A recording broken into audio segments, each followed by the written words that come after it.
Amanda Bond, owner of the Ad Strategist, where we help people stop guessing and start getting results with Facebook ads.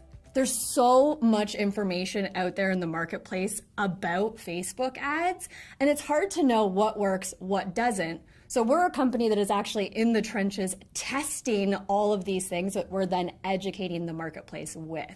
So not all Facebook ads are created equally. We find that when people go to amplify a post or hit that boost button, that sometimes they're not thinking about that overall objective of what they're trying to accomplish. So they're putting a post out that might be a branding post and they're expecting sales. So when you're first getting started with Facebook ads, I really want you to ask yourself, what is the objective of this ad? And then choose an ad conversion type, whether you're doing page post engagements, traffic ads, or conversion ads. Choose that objective that really helps you get the results that you're looking for.